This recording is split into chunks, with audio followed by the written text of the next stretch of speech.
vous est présenté par Crescendo Trading.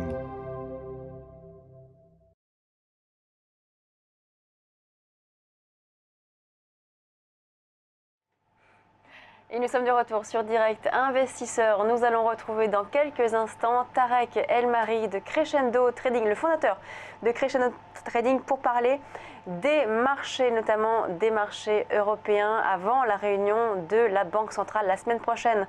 Bonjour Tarek, vous êtes en duplex avec nous. Bonjour Lucie. Alors, ces marchés sont toujours haussiers, concrètement, quand même sur du long terme, même si on a une petite consolidation actuellement, du CAC 40 notamment. Est-ce qu'il faut toujours se positionner, selon vous, à la hausse sur les indices européens, avant notamment la prochaine réunion de la BCE? Moi, je pense que là, c'est un peu trop tard pour se positionner. Je pense que les bonnes nouvelles ont été intégrées dans les cours. Là, on a clairement l'euro-dollar qui est très très bas. On a des taux qui sont très très bas. On a même des taux négatifs maintenant sur les dettes de 2 ans, 5 ans. On a clairement le communiqué de la réunion de la BCE qui est sorti hier. Donc maintenant, au niveau des catalyseurs pour trouver des acheteurs, ça va être un peu compliqué. Et on l'a vu hier, malgré une très forte hausse des marchés européens, les marchés américains commencent à se retourner. Eux, ils pâtissent d'un dollar très fort. Ils vont avoir une hausse de taux qui va être enclenchée à partir de décembre. Donc on est clairement sur des zones de résistance. Donc il faut plutôt profiter de ces hausses-là pour prendre des bénéfices. D'accord. Donc on prend des bénéfices, on se met donc à la vente sur les indices selon vous, avant les marchés, avant la réunion de la BCE. Vous, Aziz, c'est aussi une analyse que vous partagez, le fait de vendre peut-être maintenant avant alors la peut-être réunion? pas vendre, mais c'est vrai que là où je suis d'accord avec Tarek, c'est qu'il est un peu tard pour se positionner à l'achat, notamment sur le CAC 40. On voit bien qu'on est proche des 4900 points, que dans la logique de range qu'on aborde depuis plusieurs semaines maintenant, on a un niveau bas qui est vers les 4750, le niveau haut cette fois de résistance est plutôt vers les 5000 points, et on est un peu au milieu de nulle part. On n'a pas de niveau de stop qui sont proches pour jouer des scénarios de swing. Alors on peut toujours essayer de se positionner en intraday, mais c'est vrai que c'est un peu tard pour essayer de prendre une position dans un sens ou dans un autre, selon moi. Donc concrètement, sur les marchés, qu'est-ce que vous recommandez, vous, Tarek, actuellement? Donc là, au niveau des bancaires, c'est vrai que malgré qu'elles ont beaucoup de retard par rapport aux autres actions, on voit qu'à chaque rebond, elles pâtissent en fait des annonces qui sont faites par la BCE. Donc au niveau des bancaires, c'est vrai que je pense que c'est pour ceux qui sont longs d'en profiter pour sortir, ou ceux qui veulent initier des positions short sur des titres comme Crédit Agricole, qui ont annoncé en plus des résultats décevants, de prendre des positions short sur chaque hausse ou chaque news de la BCE qui fait rebondir les marchés, de se positionner short. Donc sur toutes ces actions-là, on peut clairement se positionner à la vente. Donc tout ce qui est financière, aussi assurance. On l'a vu lors de la période déflationniste au Japon, elles ont fortement déçu, elles ont été fortement impactées par les taux zéro pendant une longue période. Donc c'est vraiment le secteur à privilégier pour se positionner à la vente. Donc ça c'est pour la partie à la vente. Le pétrole, qui a fortement baissé dernièrement, offre, je pense, des opportunités à l'achat. Donc ça permet d'initier des positions long short, à savoir bancaires et pétrolières à l'achat, sur des titres comme Technip, qui pourraient profiter d'un rebond du pétrole avec les tensions géopolitiques. Donc c'est vraiment le type d'approche qu'il faut avoir. D'accord. Concernant les taux, il y a aussi l'impact de la prochaine réunion des banques centrales font baisser les taux. Oui, on a vraiment une très forte détente des taux.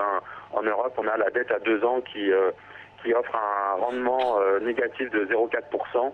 On a les dettes à 5 ans aussi qui est passée à 0. On a la dette à 10 ans qui est descendue au-dessous des 0,5%. Donc clairement, pour l'instant, les marchés font confiance à Mario Draghi, font confiance à la politique monétaire de la BCE, mais jusqu'à quand?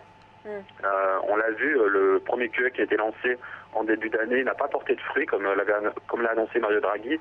il va augmenter le QE, il va augmenter les titres qu'il va racheter, notamment de la dette de villes comme Paris, Berlin ou autres.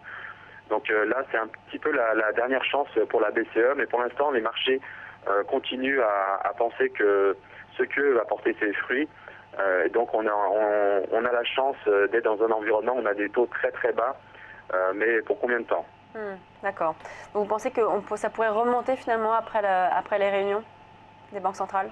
Le problème, c'est que si les marchés, à un moment, pensent que cette politique ne porte pas ses fruits et que les investisseurs sortent du marché obligataire, ça fera mécaniquement remonter les taux. Et on sera aussi dans un cycle aux États-Unis, on est dans une hausse des taux. Donc il faut voir si c'est une sorte de confiance. Tant que les opérateurs font confiance à la politique de la Banque centrale européenne, les taux vont rester bas.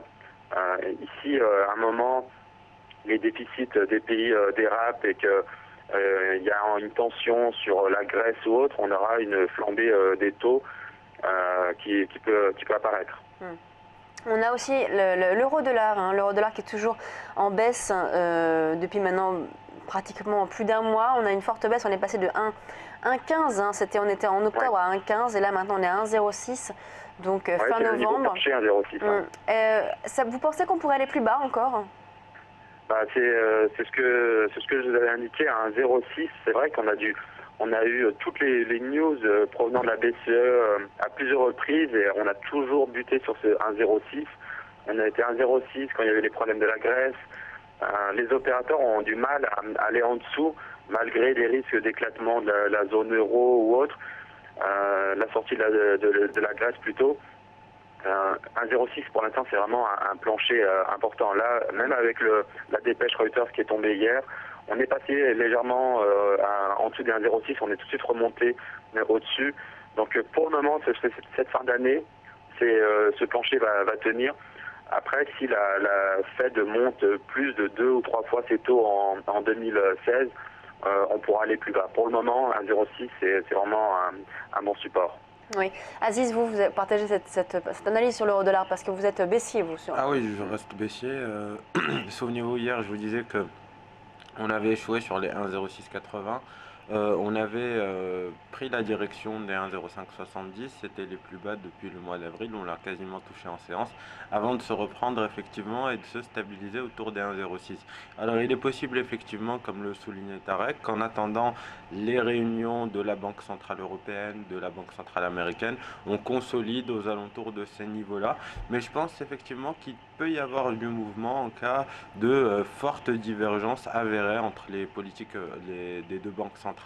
On voit bien hier que Mario Draghi essaye de rassurer les marchés, notamment suite aux tensions qui sont naissantes entre la Turquie et la Russie.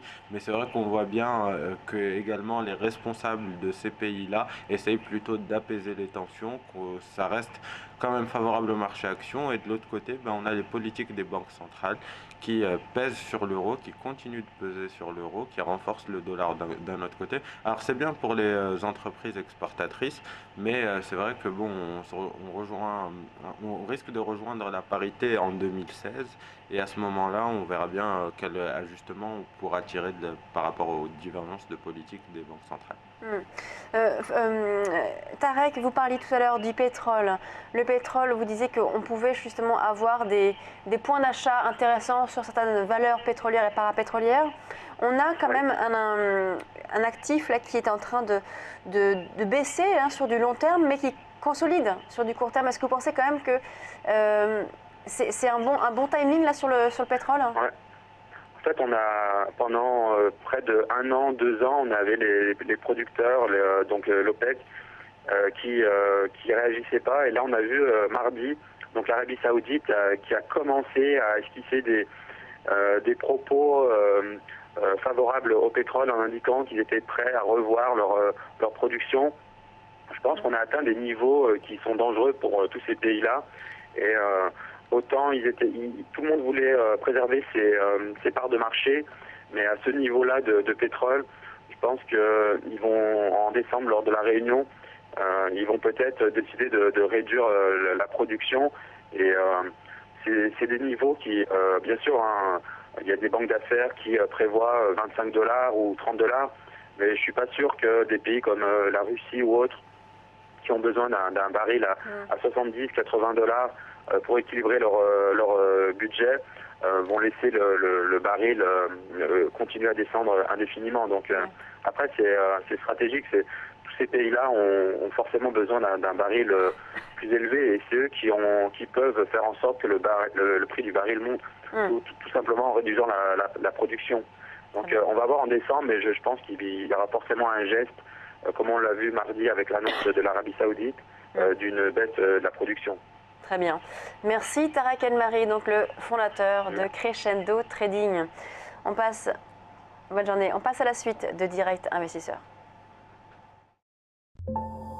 Direct Investisseur vous est présenté par Crescendo Trading.